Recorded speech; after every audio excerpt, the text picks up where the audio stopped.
nosso irmão querido Cauã.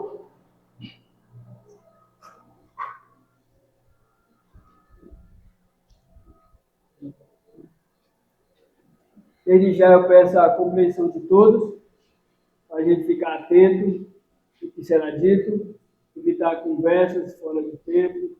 Como é um estudo, culto de doutrina, é importante a participação de todos também, mas que venhamos estar atentos, porque para a gente poder fazer perguntas, é preciso entender o que será dito. Então vamos estar atentos ao que o Senhor quer falar por meio do teu servo. Amém? Agora vamos estar orando pelo nosso irmão. Querido Deus, eterno Pai, mais uma vez, Senhor, nos aproximamos diante do teu santo trono branco, Pai, onde o Senhor se encontra assentado. Agora queremos rogar, Pai, pelo teu servo, que o Senhor trouxe aqui essa noite. Que o Senhor use, Pai, como um instrumento, como palavras, Pai, para a tua igreja. Pai. Que o Senhor fale, assim como o Senhor falou por meio dos profetas, Pai, no passado. Faz de novo, Senhor, para que a tua igreja possa ouvir, Pai, as tuas palavras, o teu querer, Pai, para que o nosso coração se abra, assim como nós cantamos aqui, para a tua cura entrar, Senhor. Vem ser conosco, Pai. Precisamos de ti, somente de ti, Pai. Porque se o Senhor não for presente aqui, todo o trabalho aqui será vão, Pai. É por isso que nós invocamos o teu nome. Então, fala com a tua igreja, fala com o teu servo, fala com o teu povo, Senhor. Fala com o teu povo. Que o Espírito Santo do Senhor venha andar sobre essa igreja aqui nessa noite. No nome santo de Jesus, assim oramos, Pai. Amém. Amém.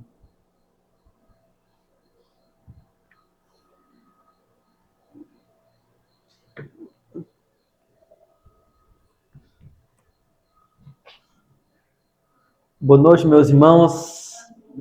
Graça e paz.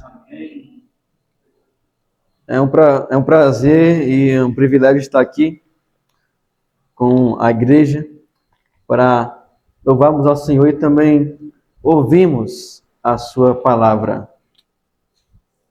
Hoje queria ministrar o estudo, seria nosso irmão Abraão, mas ele não pôde vir. A nosso irmão Leandro, ele ligou para mim, uma ligação de uma hora, ele falou, vai ter que confirmar ainda, se Abraão vai vir ou não. Se ele não vir, então será você. Então, né, só tinha eu na área, se derrubasse era pênalti. Então, Deus concedeu essa permissão de mim estar aqui, irmãos. Amém.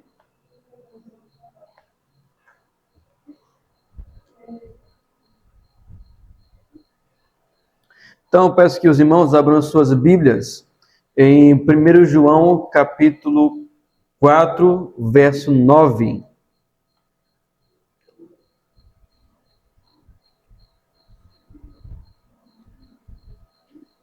Hoje não vai ser assim exatamente um estudo mesmo, vai ser apenas uma breve meditação.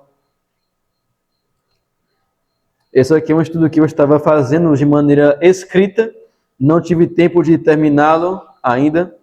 Iria aqui, né, pela graça de Deus, expor um pouquinho daquilo que eu aprendi.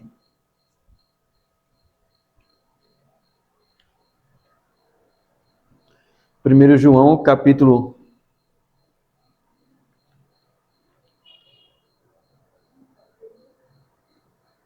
4, verso 9.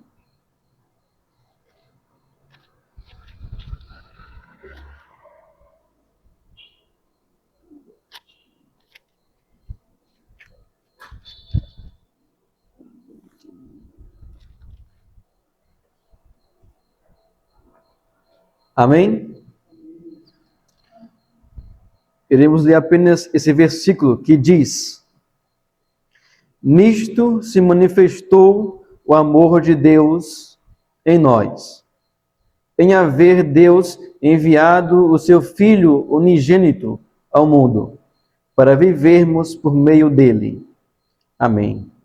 gostaria de fazer mais uma breve oração. Senhor Deus, queremos te pedir mais uma vez a tua graça, para que o Senhor fale aos nossos corações, assim como o Senhor nos falou e nos alegrou por meio dos louvores. Derrama, Senhor, sobre nós o teu Santo Espírito. Enche-nos, Senhor, com a tua glória.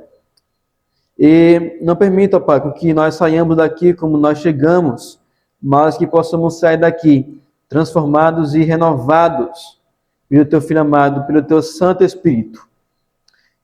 Tem misericórdia, Pai, de nós, porque nós necessitamos de Ti, Senhor.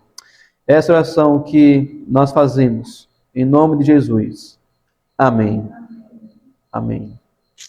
Nisto se manifestou o amor de Deus em nós, em haver Deus enviado o seu Filho unigênito ao mundo, para vivermos por meio dele. Também, como os irmãos já sabem, né? Por meio das pregações também de estudos, 1 João é uma carta 100% de autoavaliação. De autoavaliação. Isso é, você quer saber se você é salvo, se você é convertido, você tem de ler toda a primeira carta de João. Se você observar, ele sempre faz contraste, né, entre os filhos de Deus e os filhos do diabo, entre a luz e as trevas, o amor e o ódio. Para que nós possamos ver que a conversão é uma obra objetiva, que quem é convertido é filho de Deus, e não há neutro, né?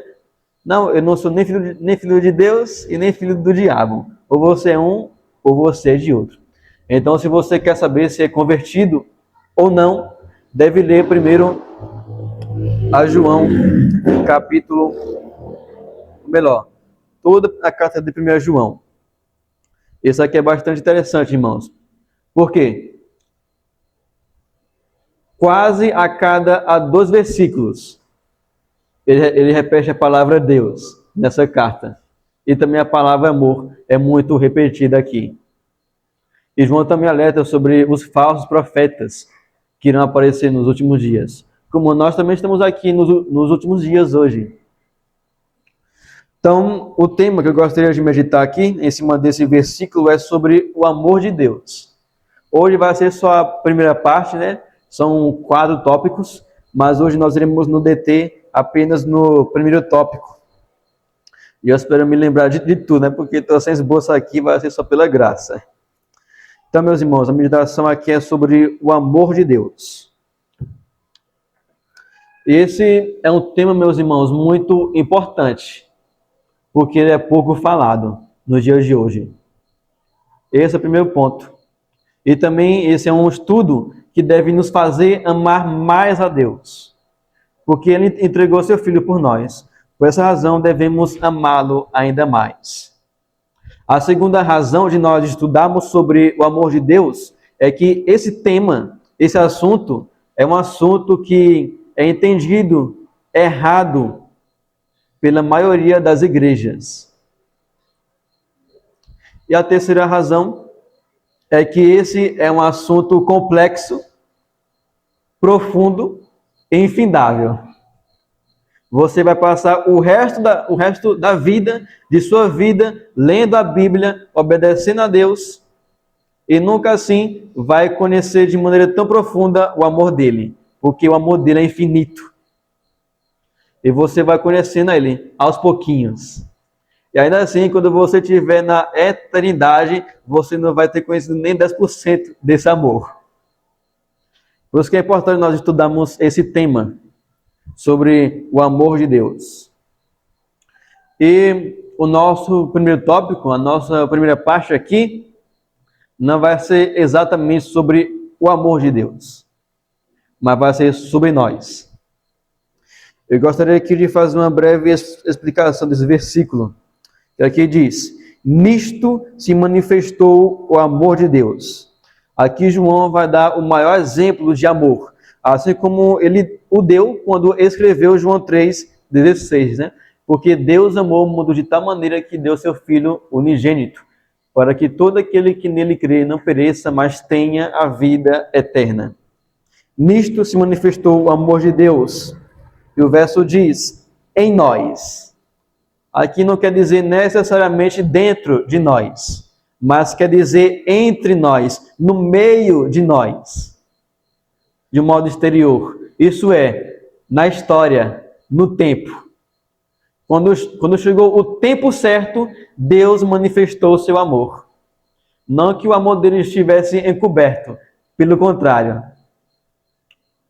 Mas o amor dele ainda não havia sido revelado.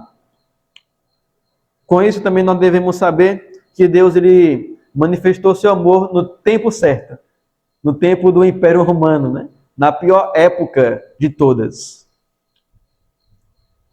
Porque Cristo nasceu na plenitude dos tempos, para resgatar os que estavam sob a lei. Como está lá em Gálatas 4, verso 4. O amor de Deus não estava encoberto. Porque para que ele revelasse o seu amor, ele primeiro teria que criar o universo. Para que ele revelasse o seu amor. Criar o universo. Segundo, o pecado deveria entrar no mundo. Para que só assim ele manifestasse a sua justiça, punindo o pecado em Jesus Cristo. Porque se o pecado não tivesse entrado no mundo, nós nunca conheceríamos o amor de Deus como nós o conhecemos hoje, por meio de sua palavra. E é verdade também que Deus revelou seu amor diversas vezes na história. Se lembra de Abraão, que ele orou para que Deus não destruísse a cidade? Senhor, se houver 50 justos, será que o Senhor vai destruir a cidade junto com um ímpio? E aí Deus fala, não, se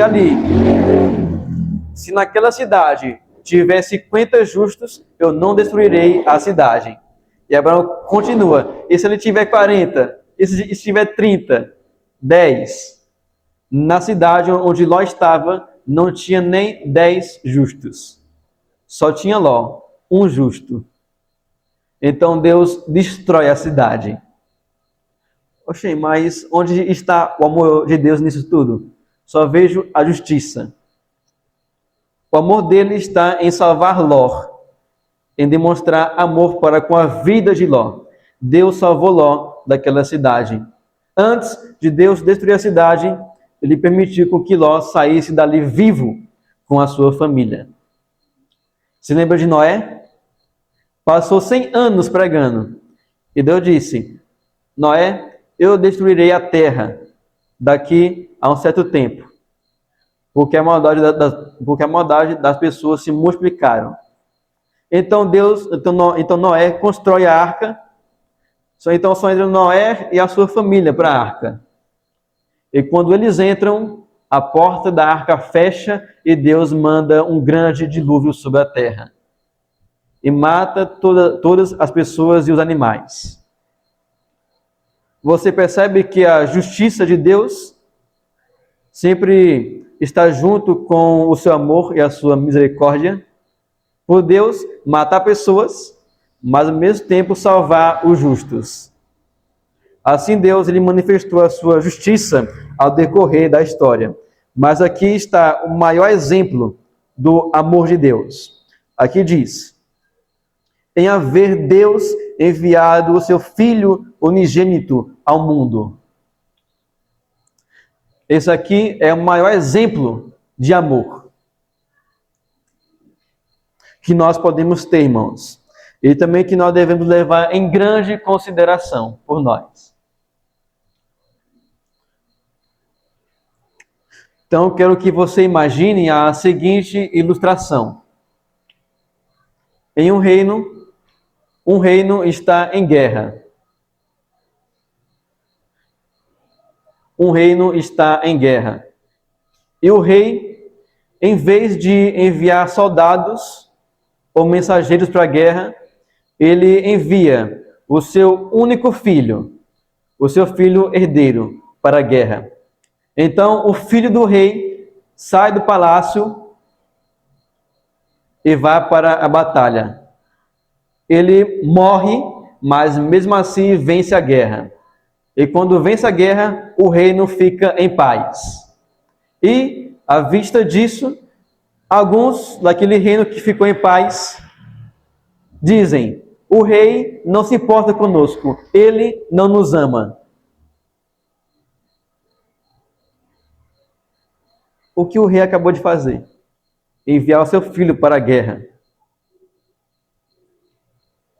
Mas mesmo assim as pessoas dizem: Deus não se importa conosco, ele não nos ama. A primeira coisa que nós devemos considerar aqui é que Deus de fato nos ama. Será que você não enxerga?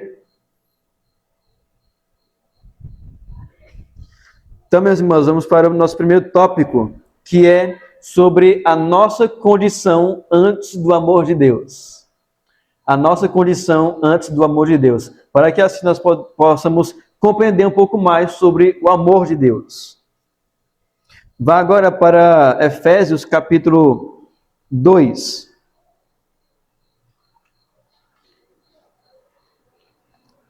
Efésios capítulo 2.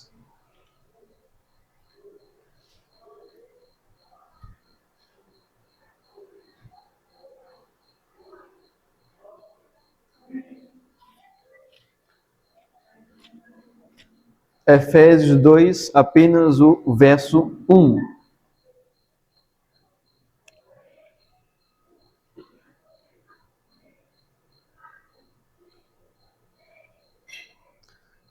Nossa meditação será bem breve hoje, creio que não vai demorar nem 1 hora ou 30 minutos. Efésios, capítulo 2, verso 1. Amém?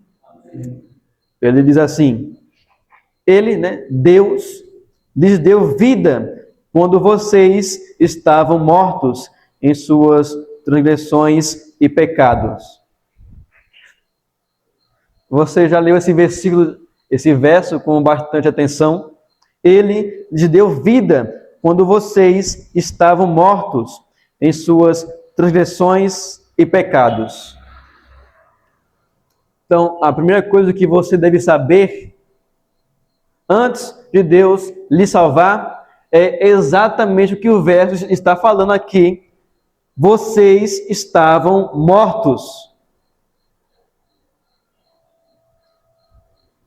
Você não estava dormindo. Você não estava doente. Você estava morto.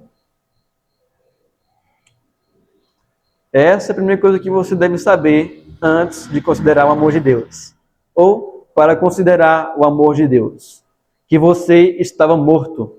E essa morte aqui, como os irmãos sabem, não é a morte física, é a morte espiritual.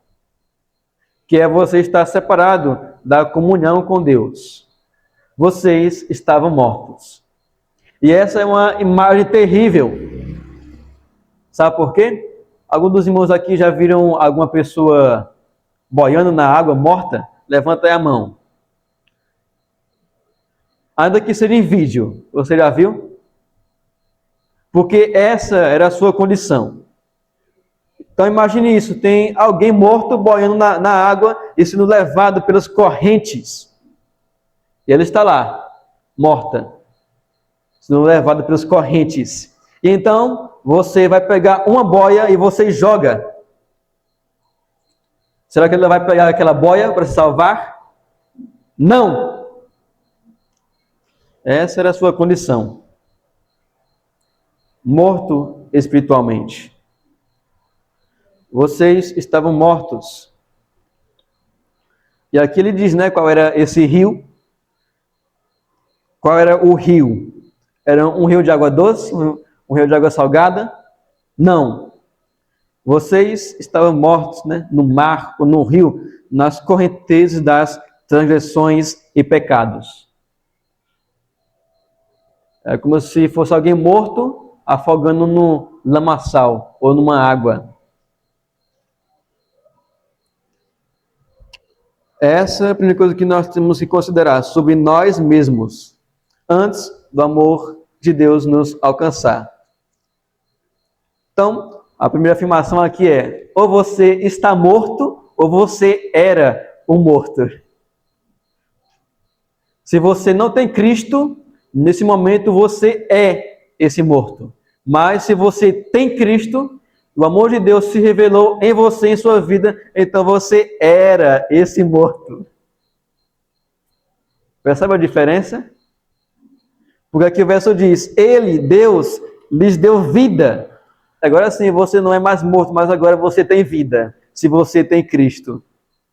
Ele lhe deu vida. Vida espiritual. Uma vida conforme a vontade de Deus. Uma vida em santidade.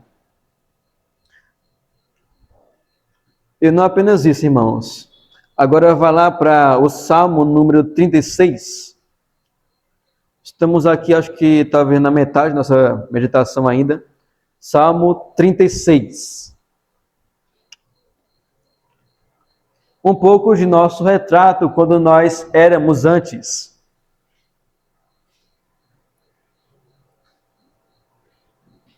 Salmo 36, versos 1 a 4. Ainda aqui tem o mesmo pensamento do que nós acabamos de ver hoje.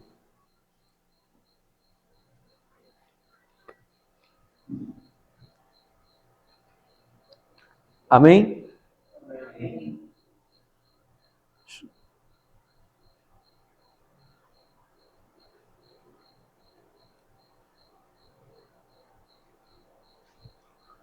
Então ele diz assim: há no coração do ímpio a voz da transgressão. Se você observar aqui esse versículo, se você ler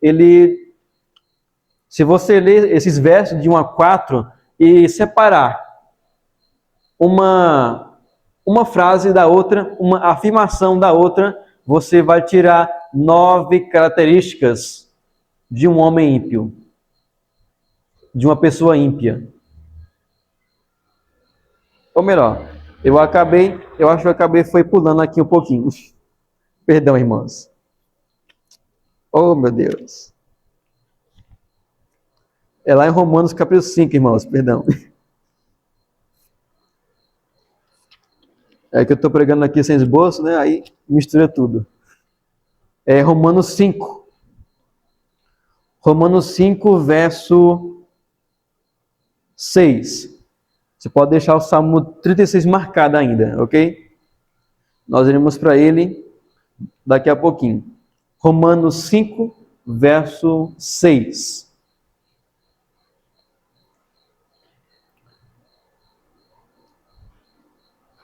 Romanos 5, verso 6, que diz assim: porque Cristo, quando nós ainda éramos fracos, morreu a seu tempo pelos ímpios. Porque Cristo, quando ainda éramos fracos, morreu a seu tempo, quando éramos ímpios.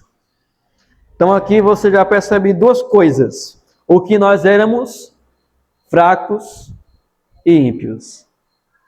Você era morto, fraco e ímpio. Bem que aqui para adicionar essa lista, ele dá mais 2 palavrinhas lá para frente. Nós éramos fracos e ímpios. E com relação, meus irmãos, à fraqueza, ela se estende a 2 áreas, a fraqueza espiritual. A primeira é a intelectual, na mente. E a segunda é volitiva, isso é, nas vontades.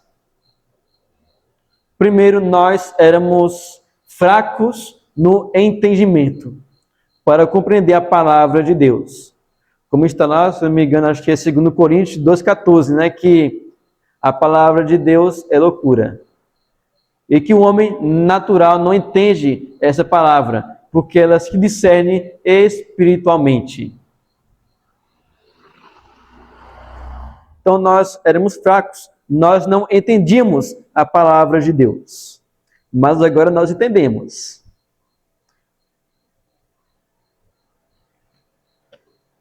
E, em segundo lugar, nós éramos fracos para lutar contra os desejos pecaminosos. Como está aqui em Efésios 2, que nós éramos dominados pelo espírito da potestade do vento e do ar. E nós fazíamos a vontade da carne, porque éramos fracos espiritualmente para lutar contra o pecado. É como uma folha verde na árvore, né? Observe uma folha verde na árvore. E aí, quando passa o vento suave da tentação, ela cai no lamaçal do pecado. Se você observar, a folha só cai para baixo, nunca para cima, né? Assim era a nossa tendência, sempre cai para baixo. Nunca lutar, né, contra a força da gravidade. Só que luta contra a força da gravidade é a água, né? Que ela sobe, ela evapora. Mas nós éramos como a folha, só caía para baixo, só caía na lama.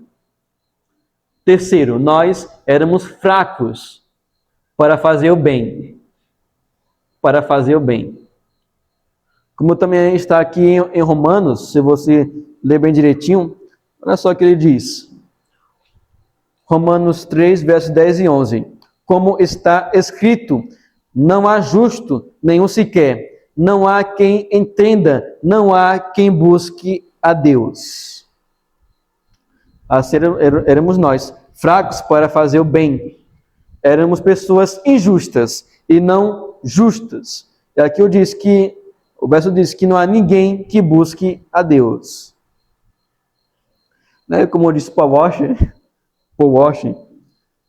mas você vê muitas igrejas aí, igrejas lotadas de pessoas, veja, elas estão buscando a Deus. Não, elas não estão buscando a Deus. Porque a maioria delas querem ir para o céu. Mas quando chegarem lá, não querem que Deus esteja lá. O homem pode buscar Deus, mas não como Deus requer. Não da maneira devida. Éramos fracos para fazer o bem. Fracos para entender a palavra de Deus, fracos para lutar contra o pecado e fracos para fazer o bem. Então imagine isso. Também, o homem ele pode até fazer o bem, sabia disso? Só que não é da maneira devida que ele faz o bem. Como os fariseus, é um exemplo. Eles faziam bem, mas com intenções erradas, para que as pessoas vissem eles. Faziam longas orações, davam esmolas, jejuavam, ficavam com o rosto feio do jejum, só para que as pessoas vissem o quanto eles eram piedosos. Mas não. A pessoa pode fazer o bem, mas com a intenção errada, se ela não for salva por Cristo. Como também disse o próprio Cristo, de uma árvore boa não pode vir frutos maus. E o contrário também é verdade. De uma árvore ou de alguma planta que só tem espinhos, você não vai esperar que saia frutos, né? Assim também nós éramos fracos para fazer o melhor. Nós não podíamos fazer o bem. Não tínhamos essa força. Até podíamos fazer o bem, mas com a intenção errada. É como uma ilustração que é assim, né? Um fazendeiro tinha uma árvore morta. Um fazendeiro tinha uma árvore morta. Mas para enganar as pessoas, ele prende frutos nos galhos e pinta o tronco de verde. Então, de longe, você vê, a árvore está viva. Mas quando você chega bem perto, aí você vê os frutos. Tudo falso, né? Os frutos tudo pendurado. E aqui é tinta. Está morta a árvore. Exteriormente é bonito, mas interiormente está morto. Porque uma árvore sem raiz também não produz fruto. Você pode arrancar uma árvore por um tempo e deixar ela lá. Você vai dizer, nossa, essa árvore aqui está viva. Mas alguém vai dizer, não, espere, ela não tem raiz, ela vai morrer. E também Cristo diz, sem mim vocês não podem fazer nada, nem as boas obras. Você não vai nem conseguir citar o Salmo 23 de cor, sem Cristo. Eu duvido.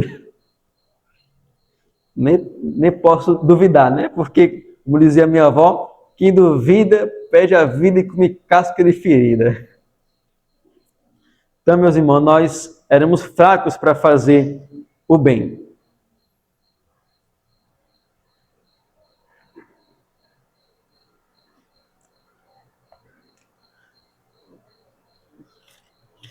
Eu espero não estar me esquecendo de nada.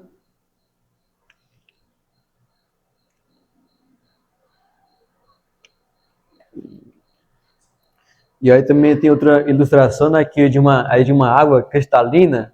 Um viajante, ele encontra um rio cristalino, bonito. Ele bebe a água do rio, mas fica doente. Aí um tempo depois, as pessoas descobrem. Lá no fundo do rio, desse belo rio, tinha um peixe morto, podre. Certa vez, irmãos, eu estava também na roça, né? Estava lá capinando, e além de você capinar, você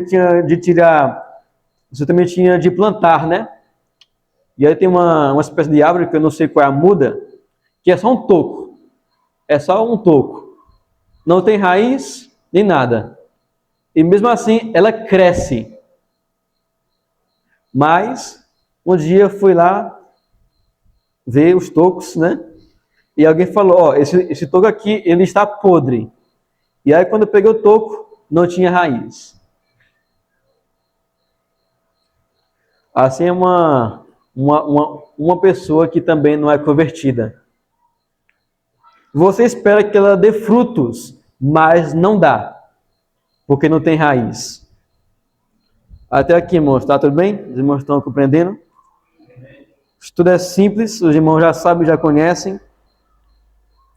Então nós éramos fracos de entendimento para compreender a palavra de Deus, fracos para lutarmos contra os desejos e também fracos para fazermos o bem.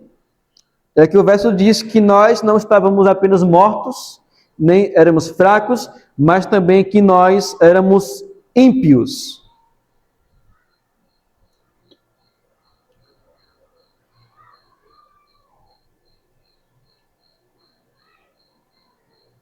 Ímpio, meus irmãos, aqui, quer dizer, é uma pessoa que não é livre do pecado. Se eu não estiver enganado. Eu acho que eu estou enganado.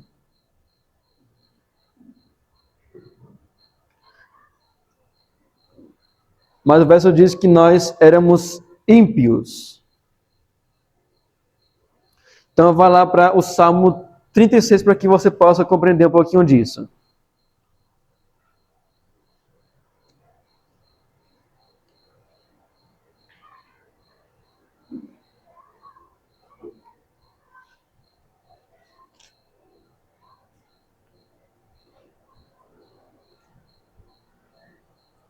Salmo 36, versos 1 a 4.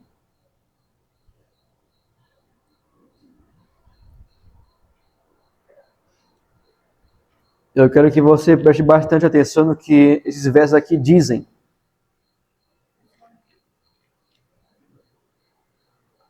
Salmo 36, versos 1 a 4. Como eu havia dito, se você pegar esse salmo e dividir bem direitinho, você vai ver que ele vai falar muita coisa, muito mais do que você leu. Primeiro, o que o verso diz sobre uma pessoa ímpia. Aqui diz, há no coração do ímpio a voz da transgressão. Há no coração do ímpio a voz da transgressão. Primeiro, o ímpio, ele deseja o pecado. Ele se deleita no pecado. O prazer dele está no pecado. Ele gosta do pecado. Como uma criança, né, que gosta muito de doce.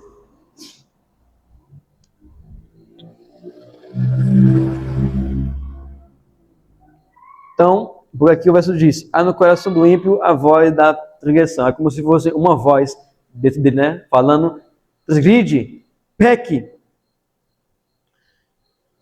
Segundo, não há temor de Deus diante dos seus olhos. Isso é, durante o seu dia, durante o dia a dia, ele não pensa em Deus. Ele vai tomar uma decisão e não pensa, isso agrada a Deus ou não? Eu estou fazendo a vontade de Deus ou não? Não, o ímpio ele não se preocupa com isso. Por quê? Porque nele não há temor de Deus. Ele zomba de Deus e pensa que vai se escapar ileso do juízo de Deus. Terceiro, porque a transgressão o lisonjeia a seus olhos. Isso é, o pecado chama a atenção dele. Quarto, ele diz que a sua iniquidade não há de ser descoberta nem detestada. Isso é, o ímpio faz as suas obras às escondidas, no oculto, na escuridão, e pensa que ninguém vai descobrir. E ainda que descubram, ele pensa que vão aprovar, bater palmas. Isso acontece muitas vezes também. Em vez das pessoas odiarem o mal, elas aplaudem. Mas nós sabemos, irmãos, que para Deus não há diferença entre a luz e as trevas, como está no Salmo 139. Porque a luz e as trevas para Deus é a mesma coisa. Deus, ele enxerga no escuro.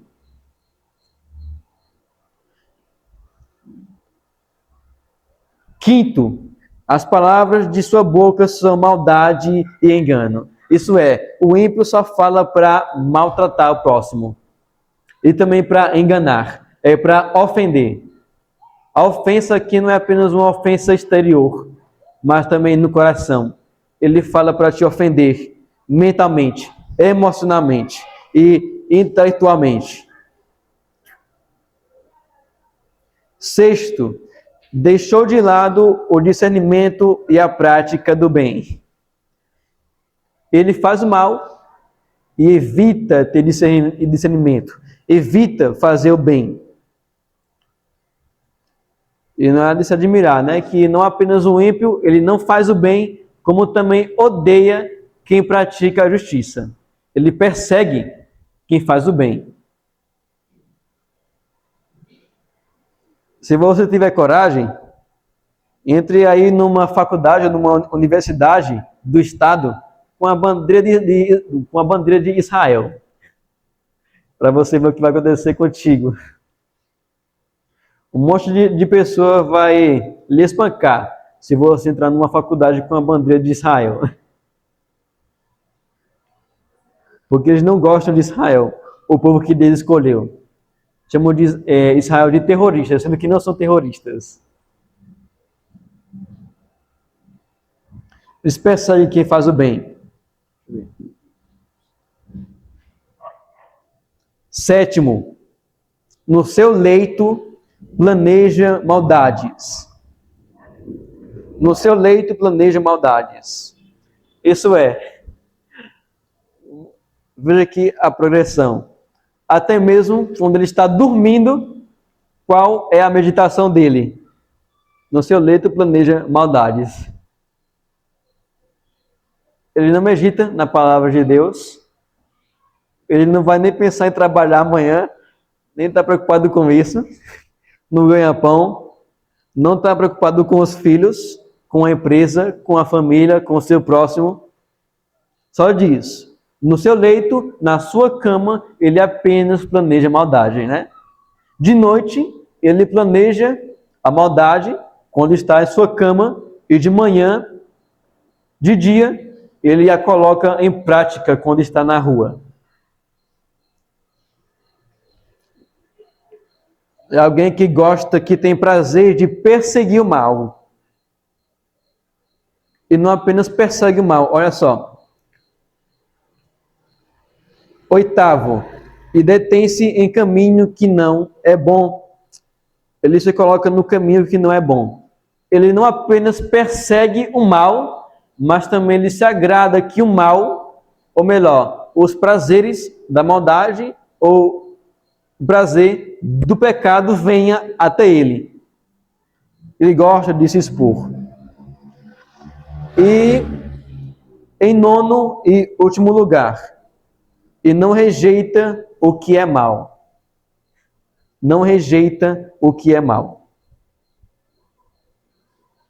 Se ele for para um bar, ele vai. Se for para matar alguém, ele vai também. Se for para assaltar alguém, ele vai. Por quê? Porque não rejeita o mal. Se for para entrar dentro de uma igreja, atrás de uma jovenzinha, de uma moça, ele vai. Porque ele não rejeita o que é mal. Ele pisa o pé na jaca, né? Como alguns dizem. Esse aqui é um retrato, meus irmãos, do ímpio. E aqui em Romanos 5,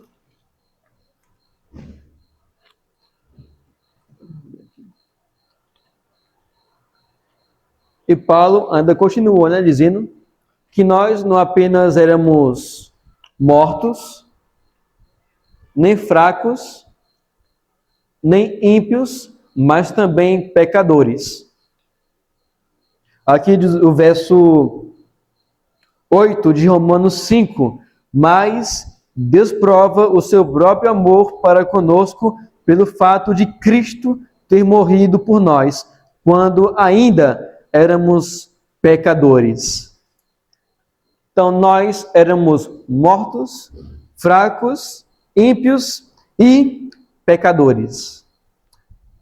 Pronto, isso aqui mesmo que quer dizer, não livre do pecado. É um pecador, é uma pessoa que não está livre do pecado. E se ela não está livre, é porque algo ou alguém a está prendendo. Logo, ela não pode fazer o que quer, não pode sair. É exatamente a imagem de um servo, né? Ou um escravo, um pecador, porque ele está preso ao pecado. Como disse também o próprio Cristo, quem pratica o pecado ou quem comete o pecado é escravo do pecado. João 8:34. E aqui também Paulo diz em Romanos 6, verso 16 a 18. Será que vocês não sabem que ao oferecerem o seu... Opa! Perdão. Será que vocês não sabem que ao se oferecerem como servos para a obediência, vocês são servos ou escravos daquele a quem obedece, seja do pecado que leva à morte ou da obediência que conduz à justiça? Então, meus irmãos, sujeição a alguma coisa, quando você se sujeita a alguma coisa, você está sendo escravo daquilo. Se você obedece os seus desejos, as suas inclinações pecaminosas, então você é escravo do pecado. Mas se você lê a Bíblia e se sujeita ao que a Bíblia diz, então você é escravo de Deus, da palavra de Deus. E o pecador, como os irmãos bem sabem, ele não pode se salvar, não pode salvar a si mesmo. É uma progressão, né? Você está morto, não compreende a palavra de Deus, não pode fazer o bem, não tem poder para lutar contra o mal, está preso no pecado como um pecador, um escravo, e também não pode salvar a si mesmo. É como um homem que ele está andando em um pântano e do nada ele cai na lama, em um pântano.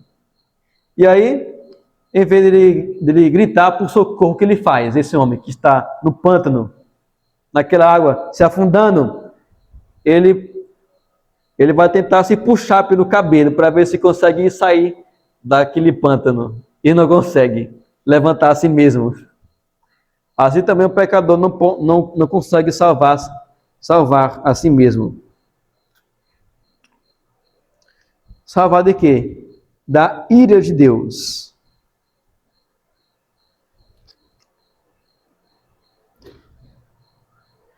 Cadê? Já estamos, meus irmãos, chegando ao fim.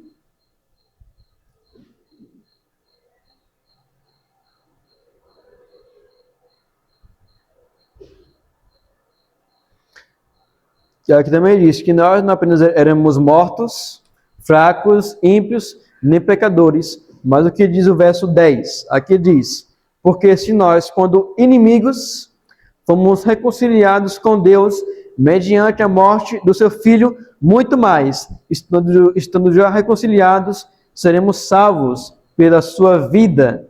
Então aqui você vê outra palavrinha, inimigos. E o inimigo, meus irmãos, aqui é alguém hostil, é alguém que sempre se opõe a outro, é alguém que se opõe a Deus por meio dos pensamentos. Salmo 14, verso 1. Diz o ímpio no seu coração: não há Deus, Deus não existe. E também por meio das ações. Esse aqui é um inimigo de Deus, sempre se opõe a Deus. Né? Sempre que é evangelizado, sempre que alguém faz um convite a ele para ir à igreja, para se arrepender dos seus pecados, ele rejeita, ele se opõe a Deus. Esse aqui, meus irmãos, até agora é um retrato meu e seu antes de Cristo. E também, se você não tem a Cristo, esse é exatamente um retrato seu.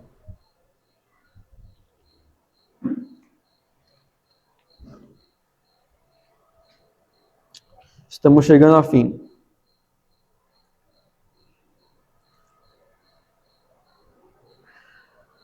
Então, o que você deve fazer para ser salvo? Porque para que você vá para um inferno, é simples. Seja você mesmo, como eu disse alguém. Tem vários caminhos para você ir para o inferno. Vários. E nenhum de saída. Para que você seja salvo, né, como eu digo nos evangelismos, você tem de ser perfeito. Desde o dia que você nasceu até o dia em que você morrer. Facinho, né? É só ser perfeito, cumprir a lei, e assim que você morrer e chegar ao céu, você será salvo. Facinho, facinho, mezinho na chupeta. Mas não é assim. Você não consegue cumprir a lei de Deus, a palavra de Deus, por completo, para ser salvo. Por essa razão, você deve clamar a graça de Deus. Saber que Cristo morreu em seu lugar. Que você era um inimigo de Deus. Se colocava sempre contra Deus. Como tem uma ilustração também. Símbolo é daquele homem da cruz. Que falou: Senhor, quando você for para o teu paraíso, lembre-se de mim quando estiver lá. Então Cristo diz: hoje mesmo você estará comigo no paraíso. Imagine agora. Então esse homem crucificado ao lado de Cristo morre salvo. Ele vai para o céu. E aí quando chega lá, o anjo diz: olá, amigo. Como é que você chegou até aqui? Eu me disse: eu não sei. Eu só sei que eu entrei. Mas como assim? Eu não sei. Só sei que eu entrei. E aí o anjo leva esse homem para o anjo supervisor. E o anjo supervisor diz: como é que você entrou aqui? E o homem que morreu diz: eu não sei. Mas como assim, se você nunca foi batizado, nunca viu os apóstolos, nunca participou de uma EBD, por assim dizer, de um culto, nunca fez milagres, profissão de fé, como é que você entrou aqui? Eu não sei. Apenas o homem que estava ao meu lado disse: você pode entrar. Nós só entramos com a permissão de Deus ao céu. Então é isso, meus irmãos, que nós devemos considerar que nós éramos inimigos de Deus. E também que todo pecado contra esse Deus deve ser punido. Mas Deus, meus irmãos, pela sua graça, envia seu Filho Jesus, perfeito, sem pecado, sem defeito, sem nenhuma mancha. Ele cumpre essa lei que nos condena. Naquela cruz, a ira de Deus é despejada sobre Cristo. Então Cristo morre, como nós sabemos, ele ressuscita e volta aos céus. Cristo, depois que ressuscita, ele volta aos céus, de onde vai vir para julgar vivos e mortos. Então, meus irmãos, se nós possamos considerar isso, né, sobre o amor de Deus. Ainda fui superficial, tem muitas coisas, não me aprofundei tanto, que é só o básico. Então, sobre o amor de Deus, eu gostaria de fazer 3 perguntas para consideração. Primeiro, você já meditou sobre o amor de Deus? Se não meditou, comece a meditar. Segundo, você se sente miserável diante de um tema como esse? E terceira pergunta, você foi livre do pecado?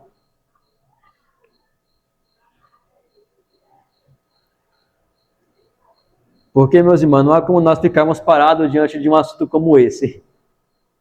Porque o amor não é apenas um assunto teórico, é prático. Eu já tentei pesquisar sobre o amor no dicionário, na Wikipédia, no Google, no ChatGPT, e não há nenhuma definição completa do amor de Deus. Sabe por quê? Porque o amor de Deus só é manifesto em prática, pelo fato de Deus ter enviado o seu Filho unigênito ao mundo, para morrer no meu e no seu lugar. Porque nenhum dicionário, nenhuma Wikipédia, nenhuma inteligência artificial, nem o melhor pregador pode definir completamente o amor de Deus. Amém, irmãos? Amém. Então vamos meditar sobre esse tema. Que nós estávamos, né? Éramos, graças a Deus, né? Éramos pessoas mortas, éramos fracos, éramos ímpios, éramos pecadores, éramos inimigos, e aí alistamento, né? Éramos imorais, mentirosos, bêbados, feiticeiros, aí vai, né? A lista é infinita. Que você nos ajude, meus irmãos, então meditar nesse tema. Aqui foi só a ponta do iceberg. Nós podemos nos aprofundar nele em estudos posteriores. Então vamos orar para nós finalizarmos. Senhor Deus, queremos, ó Pai, dar graças mais uma vez por esse estudo, por essa meditação. Nos ajuda, Pai, a meditar o quão grande é o Teu amor por nós, porque ainda nós, em nosso estado de ignorância para com a Tua palavra, de rebelião, ainda assim, o Senhor teve a graça de olhar para nós e nos salvar por meio da fé no Teu Filho Jesus. E agora, Senhor, nós estamos vivos por Tua graça. Agora, o Senhor nos revestiu de forças para lutarmos contra o pecado. Agora sim, por meio de Cristo, a videira é verdadeira. Nele, nós podemos fazer o bem, produzir frutos que permanecerão durante anos, séculos e décadas. E também oramos, ó Deus, para que o Senhor nos ajude a não apenas praticar o bem, mas também avançar nessa prática. Obrigado, Senhor, que nós éramos escravos do pecado e hoje não somos. Andávamos, Senhor, tristes por causa dos nossos pecados, mas agora nós temos não apenas a tristeza do arrependimento, mas também a alegria da salvação. Nós éramos os teus inimigos, mas agora, por meio da fé, nós somos teus amigos, reconciliados pela fé em Cristo Jesus. Agora nós temos paz com o Senhor. Louvado a Deus seja o Senhor pela sua salvação em nossas vidas. Em nome de Jesus, nós oramos. Amém. Chamo agora nosso irmão Taislan para dar continuidade.